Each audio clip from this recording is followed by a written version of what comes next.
It was Thanksgiving morning in 1919. The air was cold, brittle, the kind that cracks beneath your teeth when you breathe. And in New York, the frost clung to fence posts and windowsills like a thin layer of white grief. Families gathered around stoves and tables, turkeys roasted, church bells chimed softly through the bare trees. And while most people were carving a feast, one man was putting on his coat. John Woodruff, 39 years old, a game protector, a husband, a father, stepped out into the cold morning to do his duty. He kissed his family goodbye, and he grabbed his notebook, his badge, and his revolver, and he walked out the door. That was the last time anyone would see him alive. 2 years later, what remained of him, a skull split nearly in half, bones scattered, clothing decayed, would be discovered in a shallow grave along a lonely creek bed. A century later, the murderer has still not been named, not officially, not publicly, and not definitively. Tonight, we dust off a forgotten case, a mystery older than modern forensics, older than electric highways, older than most of the families still living in the county where it happened. This is the story of a man who left home on Thanksgiving Day and never came back. I'm your host, Mr. Bones, and this is the Night Tales Show. To understand this case, you have to understand the era. 1919 wasn't just another year. It was the first Thanksgiving after World War I had ended. America was in transition, soldiers coming home, industries booming, shifting from foreign enemies to domestic confrontations. And prohibition had just passed, so bootleggers were rising. There was rural law enforcement that was stretched very thin.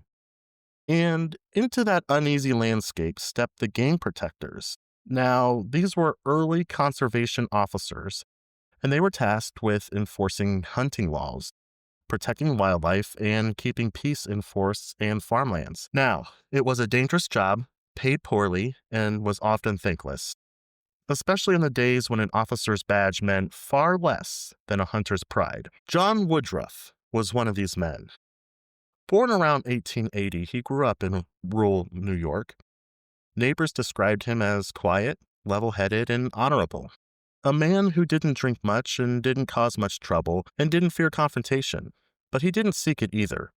You see, he believed in fairness and in the state of law, and he believed land and wildlife should be respected.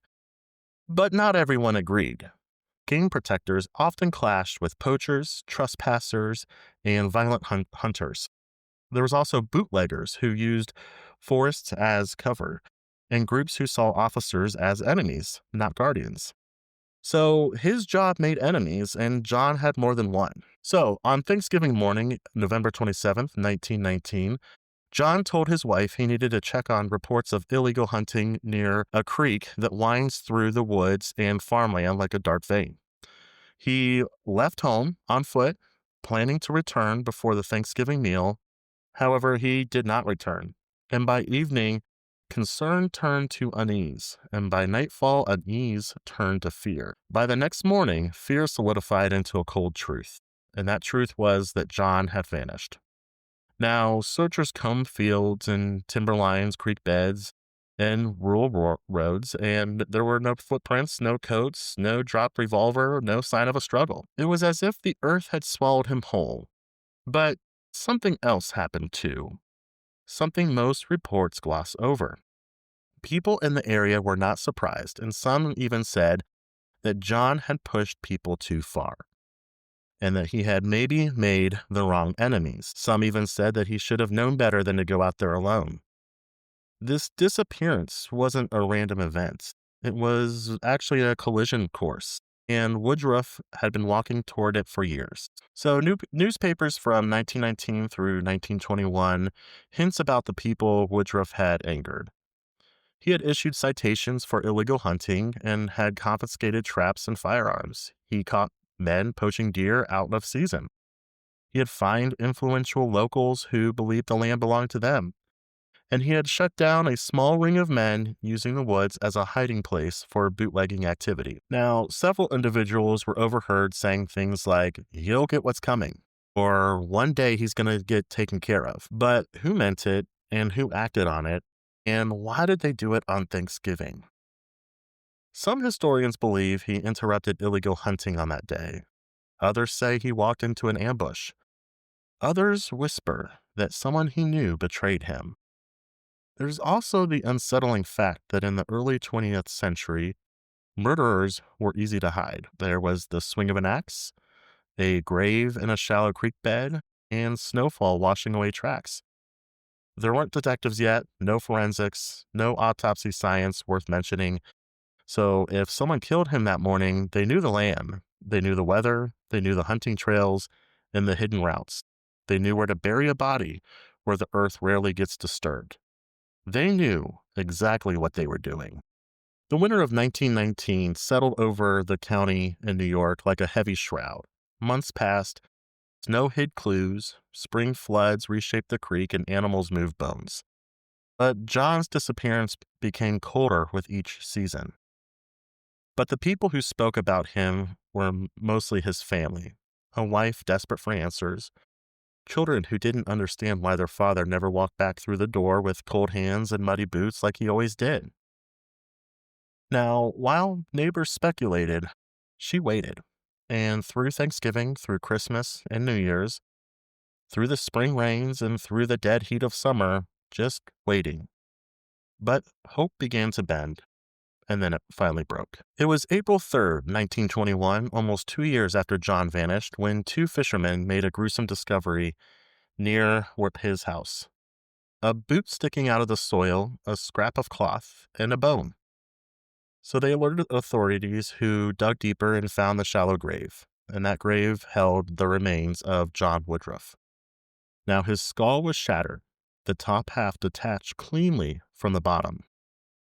This didn't happen from a fall. It was not an accident, and it didn't appear that it was an animal attack. This was a killing, a violent, precise, and intentional killing. Most experts agree that it was likely due to an axe. So the blow came from above with force meant to kill instantly. Someone was angry or afraid or making an example of John. Someone didn't just want Woodruff gone, they wanted the message to echo. By 1921, whatever the killer had left behind was gone. Time had wiped the forest clean and rain had buried scents. Animals had scattered the remains and the shallow grave was hastily dug, but nature had finished the job. Police tried to reconstruct what had happened. You see, Woodruff was killed by a blow to the head, and his body was buried quickly. The scene showed no shell casings, no tools, no identifiable tracks, and his revolver had not been fired. Papers were missing from his pockets, and the killer made sure of one thing. There would be no clues. The investigation into John Woodruff's murder officially began the same day his remains were found, on April 3rd, 1921. But if unofficially, it never truly began. You see, this was rural New York in the early 20th century, decades before forensic science, decades before crime labs, decades before detectives even had standardized training. Evidence wasn't cataloged, footprints weren't photographed, and bones were gathered but not analyzed properly. Clothing was collected but not preserved, and witnesses were interviewed informally, often on porches or in barns. It was in every sense an investigation built on soft ground. The sheriff at the time, William O'Brien, was a capable man, honest, respected, but he was fighting an impossible battle. By the time John's grave was discovered, 2 winters had buried physical clues, flooding the area that had shifted soil. Animals had scattered remains farther from the burial site, and farmers had plowed nearby fields repeatedly. Bootleggers and poachers had altered the landscape, and Sheriff O'Brien's journals were the rare fragments that remain today, and this mentions his frustration. He's quoted as saying that this is a crime solved only with truth from men's mouths, not from the earth. And that, unfortunately, was the problem. The men in those woods did not talk. When police tried to build a list of suspects, they found a web instead. A tangled set of grudges, threats, warnings, and resentments surrounding Woodruff's job as a game protector. So let's break down the primary groups. So the first group was the angry hunters. Woodruff had recently confiscated rifles from 3 local men for out-of-season hunting. They had cursed him publicly. One allegedly said, "He won't be so brave next time he comes around." Now, all 3 denied involvement, but anger does not equal guilt. There were the poachers. So Woodruff was strict, stricter than most officers in the region, and he fined several men for illegal trapping. He confronted others for killing deer without permits, and one man threatened him with a club months before the disappearance. Now, this group had a motive, which was retaliation, but there was no physical evidence pointed to any of them. There was also the bootleggers, and this is where the case takes a much darker turn.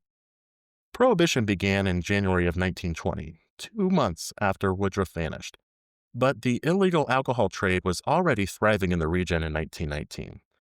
And rumor said that Woodruff stumbled onto a bootlegging route near the creek. And bootleggers were far more violent than hunters. You see, bootleggers didn't hit you once and bury you shallow. They made you disappear. Now, some locals whispered that Woodruff's body was buried hastily because the killers were interrupted. Bootlegging operations often had multiple men. This sort of sloppy burial doesn't fit their usual patterns. Now, there could have been a personal enemy. Some newspapers at the time suggested a private quarrel. This hints at something more intimate, a dispute not tied to law enforcement, but history leaves no names.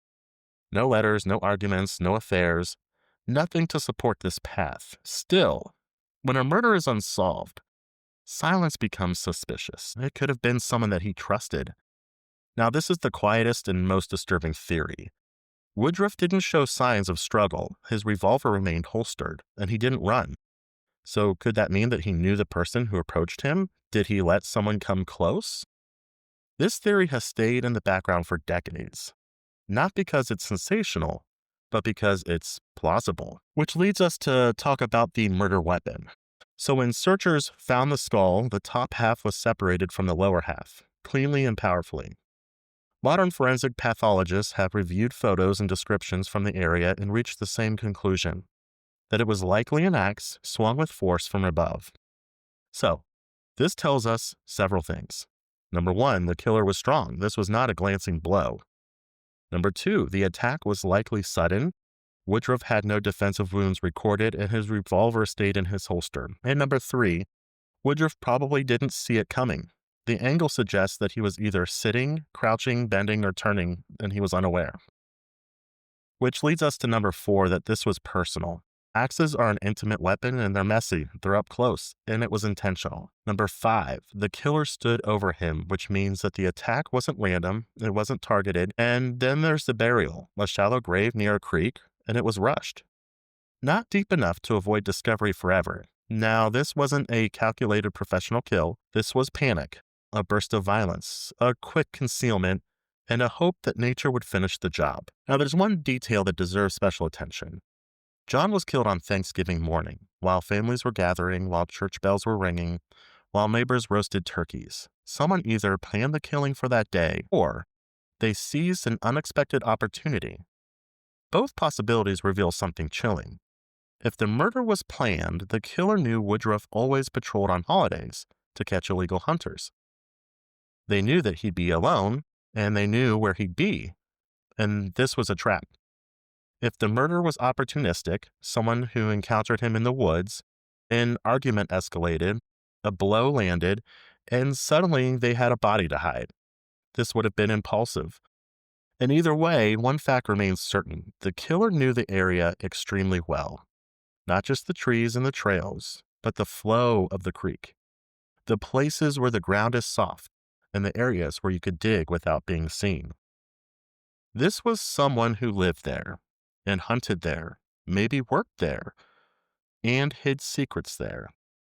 And on Thanksgiving, a day of community and tradition acquired a darker shadow over the county, because while others carved turkey that morning, someone carved a man's skull. So the official analysis of Woodruff's remains was brief.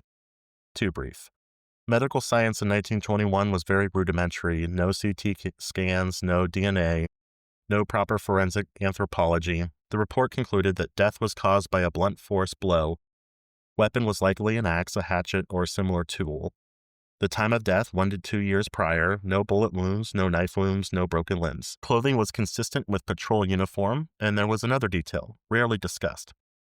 Some of his clothing had been cut or torn post-mortem, not by animals, but by hands and tools. Either the killer searched him, or removed identifying items, or attempted to destroy evidence, or intended to retrieve something that he carried. Now, this detail has fueled theories for a century. What was Woodruff carrying that someone needed badly enough to kill him? A citation book? Notes on poachers? Evidence of illegal hunting? Was there names, locations, or was it something deeper? When authorities searched Woodruff's grave, they discovered something curious. His patrol notebook, the one he carried everywhere, was missing. Wasn't lost, not decayed or scattered by animals. It was missing. Game protectors in the early 1900s kept detailed notes. Names of hunters that they encountered, locations of illegal traps, and disputes or threats, suspicious activity, evidence of poaching, bootlegging routes, fines that were issued and to whom, and if Woodruff had written something incriminating in that book, something someone didn't want found, then the motive for his murder becomes clearer. Silence him and destroy the record. Some historians believe he had recently discovered a poaching operation that involved multiple men, a corrupt landowner using forest areas to move illicit goods, a set of hidden traps causing disputes among hunters, and a bootlegging path that predated prohibition. It could have also been a long-standing feud between local families. Woodruff was not a man who looked the other way, even when pressured, even when warned, and that may have sealed his fate. Now, the moment Woodruff disappeared, a strange thing happened. The community, normally chatty, curious, and tight-knit, went silent. Hunting towns in the early 1900s were built on unspoken agreements. You don't tell on me, and I don't tell on you. Game protectors like Woodruff lived outside that agreement. They enforced state laws, not local ones. They disrupted routines and challenged traditions. They fined people who believed the woods were theirs. But Woodruff was just doing his job. But to some, he was a nuisance. To others, a threat. And to a few, their enemy. When he went missing, investigators inspected outrage. Instead, they got, "We don't know anything. We didn't see him. He probably wandered off. Best to leave it alone." It was a wall of quiet and silence in a murder investigation that is rarely innocent. It's protective, directed, and suffocating. And even decades later, descendants in the region told reporters, and I quote, "Our grandparents never talked about it. They said it wasn't our business. They told us to drop it." Now, that level of generational silence is not normal, unless the community is protecting someone or is afraid of reopening old wounds. Some investigators, both official and amateur, have proposed a darker possibility that Woodruff's murder may have been covered up, not by one man, but by several. If a group was poaching together, or bootlegging together, or trespassing together, they may have acted together when Woodruff confronted them. A group killing explains the force of the blow, the quick burial, the missing notebook, the lack of a struggle, and the community's silence, the absence of any confession, and it also explains something else. Why no single suspect was ever emerged from this. If 3 or 4 men were involved, no one could talk about it without implicating themselves. And if those men were respected locals, landowners, or community pillars, the pressure to stay silent would be enormous. Small towns have long memories, but they also have long loyalties. There's an uncomfortable possibility that more than one man took Woodruff's life, and more than one man took that secret to their grave. Some cases fade. This one didn't. For nearly a century, hunters around the county spoke in low tones about Woodruff. They would say, "Don't go off the trail there. That's Woodruff country." Or, "You can hear him in the trees on cold mornings. He's watching to see if you're hunting legal." A local legend emerged. Not supernatural, not exaggerated, just persistent. They said that in late November, close to Thanksgiving, you could feel a presence by the creek where he was buried. A cold pocket, a sudden stillness, a sensation of being watched. Older hunters warned younger ones that if you don't break the law there, Woodruff will get you. And it became superstition, a kind of forced justice. And legends don't grow from nothing, they grow from wounds. And Woodruff's death left one, a deep one. The land holds memory, not in ghosts, but in the way people speak, and the way they whisper, and the way they walk differently in places where something terrible happened. Woodruff's kill became that kind of place. This place where something unfinished lingers. We need to talk about Thanksgiving because it shapes the case in ways that people overlook. Thanksgiving just isn't a date, it's a symbol of family, gratitude, warmth, togetherness, tradition, harvest, and peace. The idea that a man walked out on that morning and was murdered brings a violent fracture to the holiday's meaning. Woodruff wasn't just killed, he was taken from his family on a day meant for unity. Imagine the table waiting, the children watching the door, his wife preparing a meal he would never eat. The hours stretching on, the silence deepening, the dread starting to creep in. Thanksgiving changed for them that year, forever. And for the killer, how did it feel to carve a turkey hours after carving a man? Did he sit quietly at his family's table? Did he bow his head during grace? Did he swallow food while blood still stained his clothes? Did guilt gnaw at him, or did he feel nothing? The paradox matters because murders don't happen in a vacuum. They happen in moments, on days, on holidays. And Thanksgiving, with its symbolism of peace and gathering, makes Woodruff's disappearance feel even more sinister. It was the perfect day to kill someone without being noticed, because everybody was home. They were indoors and distracted. They were celebrating. Nobody could hear an axe in the woods over a chorus of families giving thanks. Once Woodruff's remains were discovered, once the newspapers printed the grisly details, and once the county gathered to mourn him, something strange happened. The case closed itself, not officially but practically. The sheriff had no suspects, and the community had no leads. The evidence was nearly non-existent, and the gravesite was contaminated by years of weather. The murder weapon was never found, the legal system moved on, people moved on, even the newspapers eventually moved on.